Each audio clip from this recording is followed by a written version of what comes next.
네, 오늘 두 번째 세션은 아티스트 캘리브레이션에 대해서 설명을 드릴 수 있도록 해보겠습니다. 아티스트 캘리브레이션은 블러드 파트와 플루이드 파트로 나누어서 보정을 할 수가 있는데, 이 블러드 파트에는 위에 보시면은 노란색, 주황색, 빨간색으로 이제 분류시켜 놓았습니다.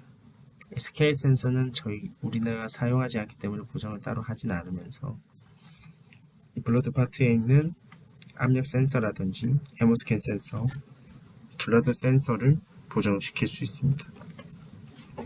먼저 서비스 모드에 들어가기에 앞서서 HD와 HDF에 관련된 캘리브레이션 카세트를 장착시켜 준 이후에 서비스 모드에 322 자력주의 비밀번호를 입력하시고 캘리브레이션에 들어가셔서 보정을 시작하시면 됩니다.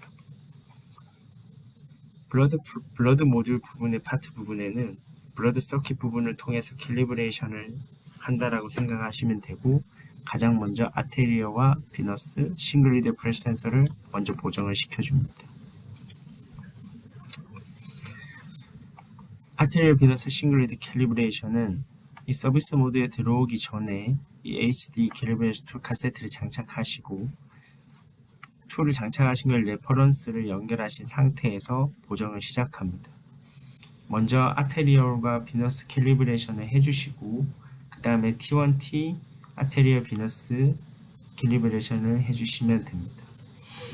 아테리얼 캘리브레이션은 마이너스 250, 마이너스 350, 비너스 캘리브레이션은 200과 400, 싱글 리드도 200과 400, 그리고 T1T 아테리얼 프레시 센서는 마이너스 200에 자동 보정을 하게 되고, T1T 비너스 프레시 센서는 플러스 300 자동 보정을 하게 되고, 싱글 리드 프레시 센서 또한 플러스 300에 관해서 자동 보정을 테스트해 줍니다. VPA 프레셔 캘리브레이션을 하는 것은 캘리브레이션을 누리신 상태에서 스크린에 뜨는 값을 카세트를 통해서 이 주사기를 통해서 압력값을 주게 됩니다. 우리가 설정되어진 압력값을 주사기를 통해서 주시면 스테이블한 상태를 만드시고, 이 레퍼런스에 있는 값을 입력해 주시면 이후에는 코에피션트 값을 저장하시고 테스트를 진행하게 됩니다. 그리고 비너스 아테리얼 캘리브레이션 한 이후에는 반드시 T1T 아테리얼 비너스 캘리브레이션을 해주셔야 합니다. 싱글리드 캘리브레이션 또한 마찬가지인데, 싱글리드 프레시 센서 캘리브레이션도 HDF 캘리브레이션 툴 카세트를 장착하신 상태에서 레퍼런스를 연결하시고 200과 400 압력값을 주어서 보정을 하신 이후에 T1T에 관련된 자동 보정을 시행하셔야 합니다. 물론 여기 있는 VP, AP 싱글리드 프레셔 센서가 고장이 나는 경우에는 보정이 잘 되지도 않지만, 이 카세트를 장착하시기 전에 이 프레셔 센서들의 구멍에 이제 막히지는 않았는지, 아니면 주위에 이물질은 없는지 반드시 체크하시고 보정을 실행하시는 것을 권장드립니다. 두 번째로는 헤모스캔 센서 캘리브레이션이 있습니다. 헤모스캔 센서 캘리브레이션은 먼저 전원을 끈 상태에서 장비의 뒤편에 있는 바이오 슬레이브 보드에 딥 스위치 6번을 ON 시킵니다.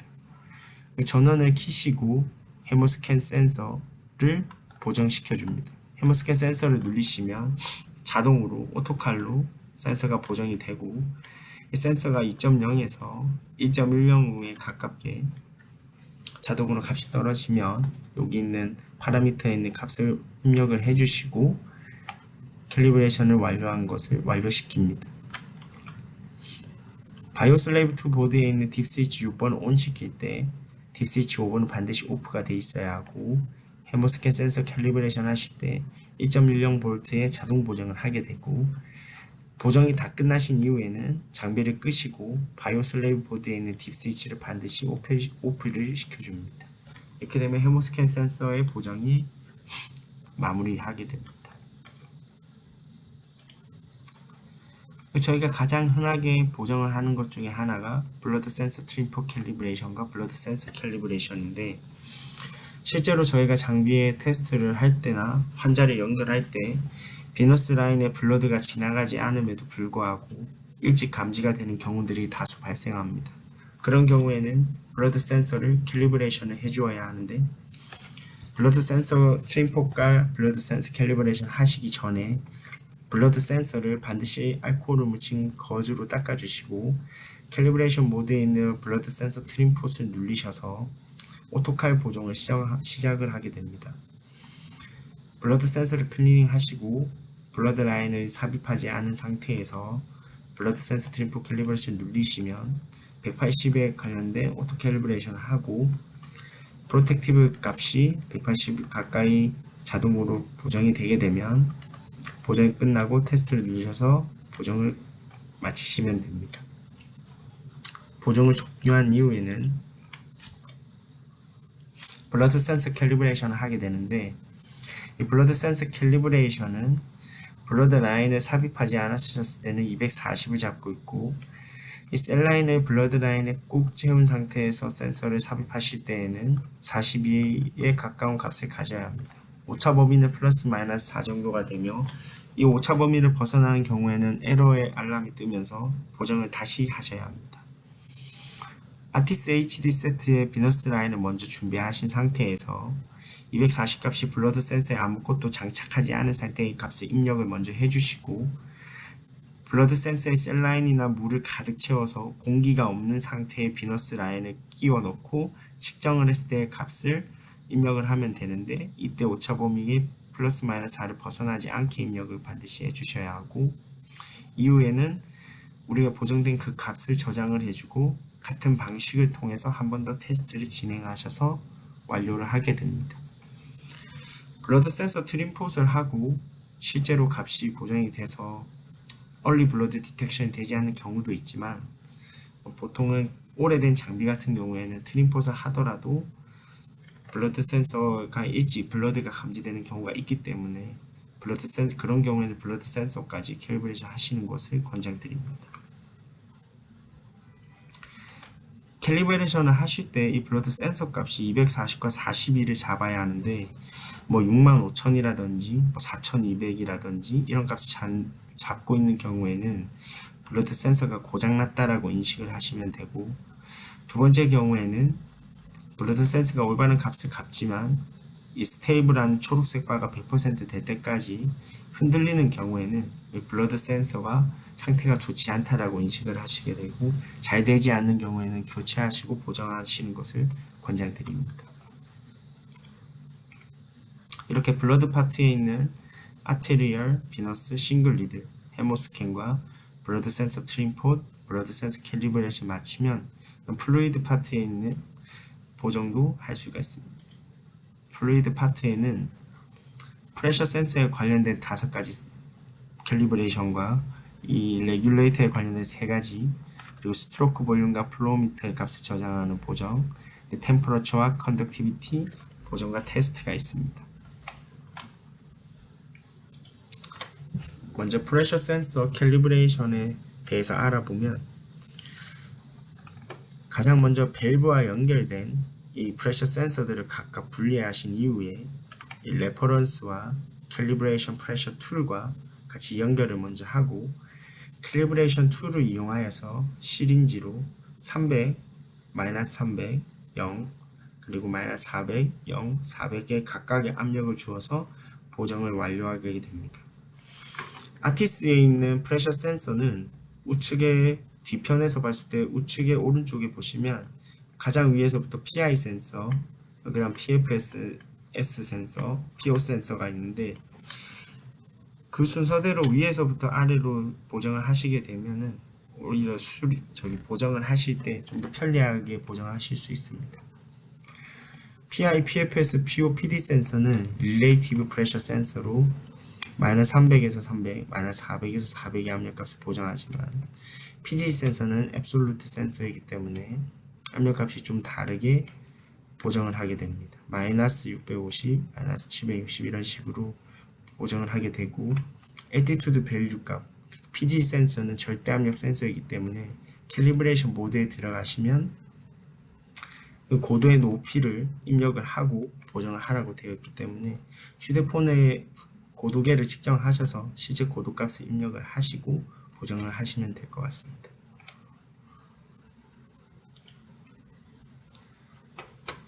그 다음은 R1R2 레귤레이트 캘리브레이션에 관해서 설명을 드리면, 우리가 가지고 있는 이 레퍼런스 툴을 통해서 장비에 연결을 하고, R1에 있는 레귤레이터 같은 경우에는 500 플러스 마이너스 75ml/min으로 450에서 630 정도의 미리머큐리의 압력값을 보정하게 되는데, EVA 밸브에서 레퍼런스의 높이를 맞추고 EVA 밸브에서 물이 나오면서 R1의 레귤레이터를 보정시킬 수 있습니다.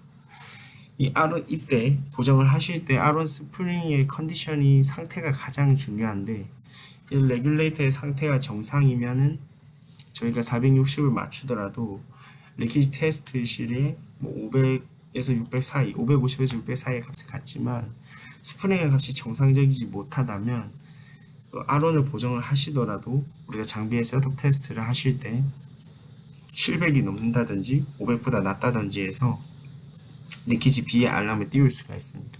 그래서 보정을 하실 때 반드시 레귤레이터 상태가 정상인지를 먼저 알아야 합니다. R1 레귤레이터에 보정을 하실 때에는 여기 있는 EVA 밸브의 높이에 맞추셔서 보정을 하시면 될 것 같습니다. 그리고 주의하실 점은, 여기 있을 때 이 레퍼런스 툴에 연결하는 이 툴이 여기 있는 필터가 물에 젖지 않도록 라인을 상단에 위치하도록 하셔서 진행을 해주셔야 하고, 레퍼런스 값을 반드시 확인하셔서 R1의 시계 또는 반시계 방향으로 회전을 주셔서 값을 맞춰주고 기기에 입력할 수 있도록 합니다. R2의 캘리브레이션 또한 마찬가지인데, 우측에 보시면은 레퍼런스는 ACD 커넥터에 연결을 해서 레귤레이터를 측정하게 되어 있고, 레퍼런스의 높이는 A 포트의 높이에 맞춰주시면 됩니다.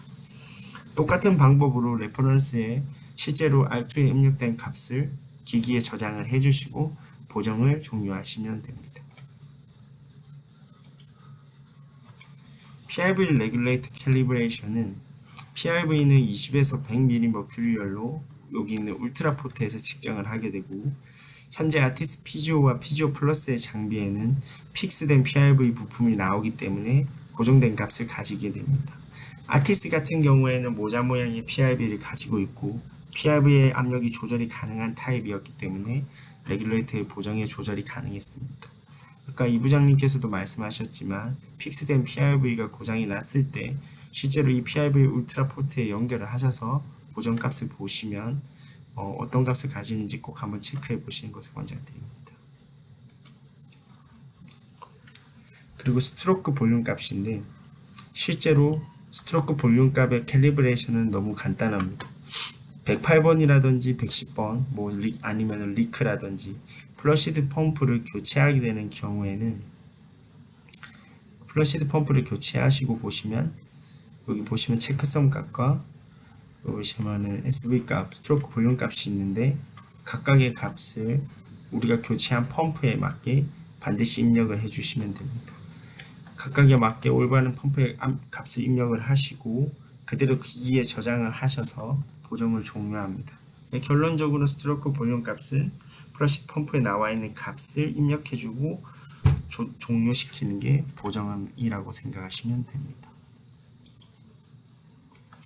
플로우미터 또한 똑같은 방식인데, 저희가 셋업 테스트 때 422번 플로우미터 테스트 에러라든지 투석 중에 500번, 505번, 506번 아니면은 셋업 테스트 300번, 301번 그런 경우에도 플로우미터에 고장이 났을 때 교체를 하게 되는데, 교체를 하실 때 플로우미터의 바닥에 적혀있는 값들을 각각 입력을 해주시고 저장해 주시면 됩니다. 컨트롤 2개, 프로텍티브 2개가 있고, 교체를 하실 때 반드시 각각에 맞는 값들을 입력을 해주셔서 보정을 종료하시면 됩니다. 그리고 템퍼러처 캘리브레이션 하는 방법은 히터에 있는 부분을 분리시켜서 이 다이얼라이스의 튜브를 반으로 분리시키면 나오는 부분과 들어가는 부분에 연결을 시켜서 템퍼러처 캘리브레이션을 눌리게 됩니다. 템퍼러처 캘리브레이션 누르면 34도, 60도, 90도 테스트를 하게 되고, 충분한 시간을 두어서 온도가 낮아지면 캘리브레이션 툴을 분리시키고 라인에 연결해 주도록 합니다. 그래서 템퍼러처 캘리브레이션 하실 때 어디에 어떻게 연결해야 하는지를 반드시 기억하시면 되고, 온도를 올리고 온도를 레퍼런스에 측정하실 때 각각의 온도에 도달하게 되면 확인하시고 레퍼런스의 온도 값을 입력해 주시면 됩니다. 컨덕티비티 캘리브레이션 또한 블루 달렛의 튜브와 바이패스 이 블루 달렛의 튜브를 연결시켜서 레퍼런스의 투석액이 흐르게 하면서 실제 레퍼런스에 나오는 전도도와 기기에서 만들어진 전도도가 올바르게 측정되는지를 체크할 수 있습니다. 충분한 시간을 두시고 기다리시면 2.0, 4.0, 12.0, 16.0 테스트를 할 수가 있게 되고, 실제로 저희가 장비 셋업 테스트 때 컨덕티비티 셀 테스트 실패되는 445번 알람이 발생하게 되는 경우에 블랙박스를 통해서 컨덕티비티 셀 밸류 값을 테스트도 할 수 있지만, 셋업 테스트를 걸지 않고 캘리브레이션 모드에 들어오셔서 컨덕티비티 테스트를 하시게 되면 이 5개의 셀에 각각에 맞는 컨덕티비티 전도도 값이 측정이 되는데, 이 중에서 뭔가가 이상한 값을 가지게 되는 컨덕티비티 셀이 주로 문제가 된다라고 생각하시면 될 것 같습니다. B와 S1의 셀에서 값이 이상할 경우에는 보통은 B셀에 문제가 많고, A와 B셀에서는 각각의 경우에 맞게 값이 이상한 건 먼저 교체할 수 있도록 합니다. 이렇게 캘리브레이션 툴과 레퍼런스 툴을 연결한 상태에서 이 달렛의 튜브를 통해서 연결을 하고 그 컨덕티비티 테스트를 체크하면서 캘리브레이션을 진행하시면 되고, 각각 2.0과 4.0은 0.1 마이크로 지멘스의 범위 안에 들어와야 하며 12.0과 12.6, 16.0은 0.2 마이크로 지멘스 안에 들어와야 하는 범위값을 가지고 있습니다. 그래서 주로 저희가 이 부분을 이용할 때는 ESA를 이용할 때도 있지만, 컨덕티비티 셀 테스트 실패를 하셨을 때 이 부분을 이용하시면 수리를 하실 때 많이 용이할 거라고 생각이 듭니다. 해당 파일을 가지고 이제 휴대폰에 들고 다니시면 보정을 하실 때 헷갈리시거나 조금 궁금하셨던 부분들은 이 파일을 보시면서 수리를 하실 수 있으면 좋을 것 같습니다. 오늘 세션은 간단하게 여기서 마치고 디스 캘리브레이션과 플로우 패스에 대해서 오늘 교육을 마쳤습니다. 혹시 궁금하신 부분 있으시면 질문 주시면 감사하겠습니다. 감사합니다.